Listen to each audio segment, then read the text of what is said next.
Guys, Nicole here. Welcome to my channel. I am on my way to work again. Seems like that's what I was in my last vlog, and that is true because I did a vlog, I taped a vlog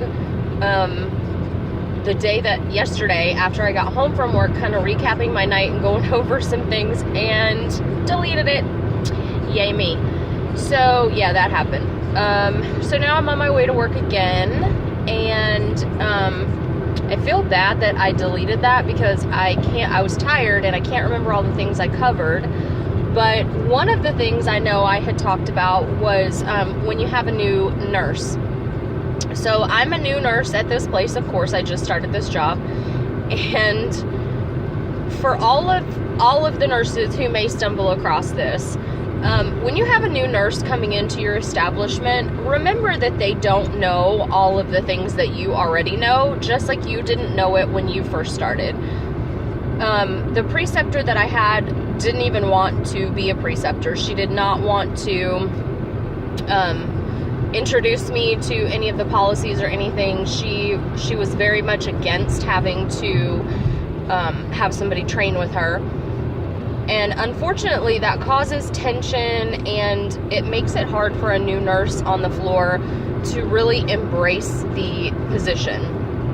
I have seen this multiple times in my years of nursing, and a lot of the time it happens to a brand new nurse that doesn't have a lot of experience and doesn't know how to kind of fly on their own if they have to.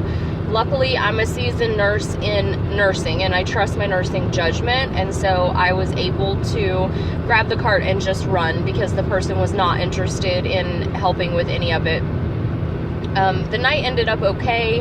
It was stressful. We had a fall. She didn't know how to do the fall incident report. I had to kind of wing it. Hopefully I get to work today and that's not an issue because I did the best I could. It was documented, that's all I can say. And you know, you have nurses who look at new nurses and they're glad you're there because you're taking work off of them and you're going to be a benefit to the team. And then you have nurses that are like, I've worked here for long enough and get everything done whether we're short-staffed or not. Unfortunately, that's not a good way to look at things. You need to embrace the new nurses coming in and make it enjoyable. Nursing is stressful enough. You know, our lives are stressful. No one can say they have zero stress in their life. But when you're a nurse, you have stress at work, you have your life stressors. And so there's really not a time when you can decompress the way that everybody suggests we should. And when you go to work and you feel like you're more of an inconvenience to someone because you're the new kid on the block, it's disheartening.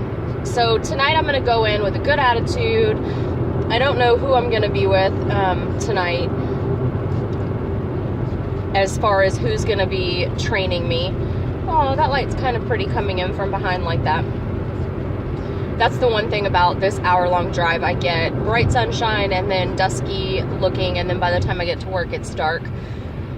But I gotta admit, so I went in night before last, and it was hard. I'm a night owl, but I'm usually at home in bed with Harper, curled up, watching Netflix, watching a movie with my husband, my 600-pound life, whatever, you know, just kind of vegging out. And having to be up for those, like on my feet for 12 hours and attentive to all of my patients after having an office job for 2 years was, wow, that's all I got, wow. But I managed, I made it through, made it home the next day okay. I was kind of worried about the drive home because it's such a long way, but it wasn't horrible. Other than my allergies are flaring up, I don't feel well this week, and just kind of trying to make it. But so my first experience on the floor at night was kind of interesting. The CNAs that were there did a great job as far as patient care, but they're not receptive to new nurses either. They've kind of got their little established things going, and you can't run a long-term care facility without your CNAs. They are your backbone. They are what makes or breaks you, period, as a nurse, because they're the ones who are going to alert you to anything that's kind of not baseline for your patient. And they were not happy to have a new nurse on board because they had their little idiosyncrasies for the nurses that they've been working with. I do have to say that one of the full-time nurses that were there night before last was very helpful, very receptive, but I saw that she was doing a lot of CNA work and not a lot of nursing work. And I tell my CNAs all the time, I can help you do your job, you can't help me do mine because of the laws that tell us what our scopes are. And so as a nurse, when you get caught up in doing a lot of CNA stuff, a lot of your nursing stuff is going to get missed.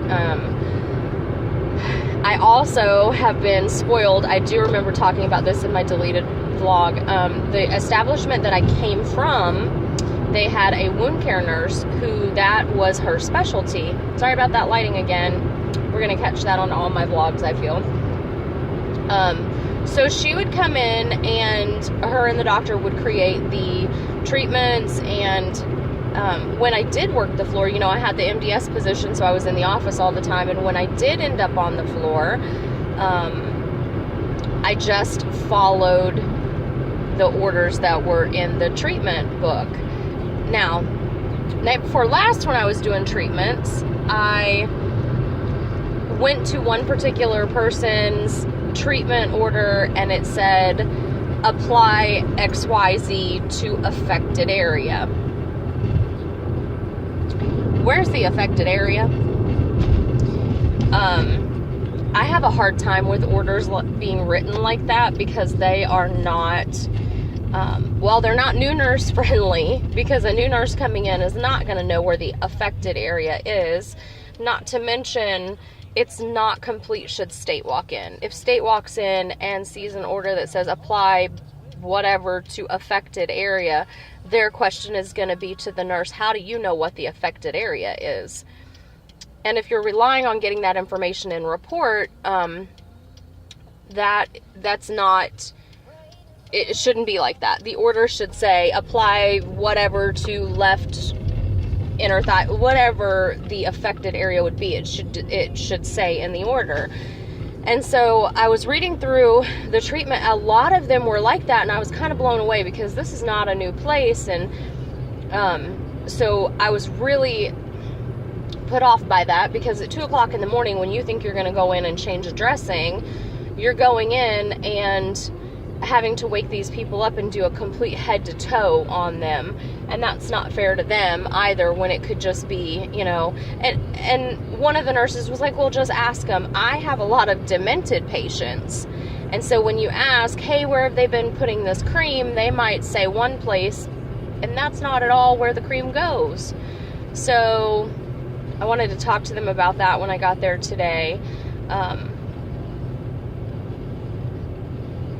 Writing complete orders is critical. It's crucial. Like, I can't find the right adjective to tell nurses how important it is to make sure that your order is very, very clear, because as a new nurse walking in, that's what I have to go on in order to complete care. So any nurse that stumbles across here, comment in the comment section, let me know how you guys handle stuff like that. I was just really frustrated with the fact that the orders were not written clearly. And then, of course, I start delving into the charts to look for nurses' notes, and there weren't any. There weren't any notes to depict where the area of concern was. So that was kind of hard to deal with. But besides that, overall, I mean, it's the same general nursing. It's just a different place that I'm doing it at. And so I was really glad to get back on the floor and have that hands-on. Oh, my shirt looks horrible. Lord, I look horrible. Again, I'm not bald today. I have my hair in French braid again. My wonderful daughter French braids it for me so that when I do lean over to do treatments and stuff, it's, you know, put back the way it should be. I see a lot of nurses going in with their hair down, and that just kind of grosses me out, to be honest. I don't know how they let their hair fall into what they're doing, but to each their own. I don't judge, I don't care. It just would not be something I would do. I also, one of the other things that really got to me was the shift report. The nurse that was training me was like, I don't need an in-depth book on everybody, I just need to know what's going on. So kind of contradicting yourself there, but okay. So she took report, and then because she did not actually go on the med pass with me, I found that I was a little short on information to deal with these people, so it took a little longer than what I would have wanted it to. But I survived. I'm still excited. The weight of going to work is not, like, I don't have that, I wouldn't say fear, because I wasn't fearful. It was dread. It was, with my last job, I dreaded going to work every day because I was not in a place where I felt fulfilled as a nurse, not the job position, the actual facility that I was at. I just felt like I was not a good fit there for multiple reasons. So I'm still filling this one out. So far, I feel pretty good about it. A lot of the nurses on the other floor came down and actually introduced themselves on their way out to break or whatever, and was asking when I would be training on their floor, if that was going to be, you know, just kind of feeling me out as well, asking if I knew what my permanent position would be and if I was full-time, part-time, whatever, because as nurses, we always like to know who's backing me up, who's coming in at what time. And that reminds me, so one of my biggest pet peeves, like, I can overlook a lot of this stuff because we all get in a hurry. I am not perfect. I make mistakes when I write orders. I make mistakes and forget to tell people things when I give report. I like a very thorough report, but my biggest thing is be on time. Get to your job on time. Other people have things to do, and to be late is not acceptable. Like, I don't have to be there until 6:45. It's 5:45 and I'm 10 miles away from my job. I get there 30 to 40 minutes early so that I can get myself settled, I can have a snack, I can make sure I have coffee. I do all that on my time. And then when I clock in, it's my patient's time. I don't want to take any time away from them. I don't even find time really to go to the bathroom unless I absolutely have to. So there will be times where I'll go 12 to 13 hours and not take a break at all. And then there's other times where, you know, you get a break every couple hours to go to the bathroom and freshen up or whatever. So if there's one thing as a nurse that I've never been able to kind of grasp the concept of, is being late for your shift continually. Every once in a while something happens, you run into traffic that typically is not in that area. I get that. But to be late every single time and to have somebody on the shift that's supposed to be off going look at you and go, oh, you're relief so-and-so, and they're always late. Like, that's just not okay. That is not okay at all. So that's my one thing that I absolutely harp on continually for new nurses, to have that respect. Have the respect of your coworkers and the off-going nurses to be there on time, because they may be trying to get to a kid's baseball game, they may be trying to get to their mom's for, you know, dinner, they may be trying to get off in the morning to go do appointments that they've scheduled on their own time.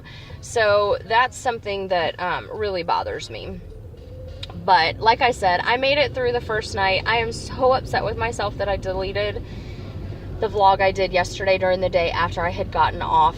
Oh, this traffic.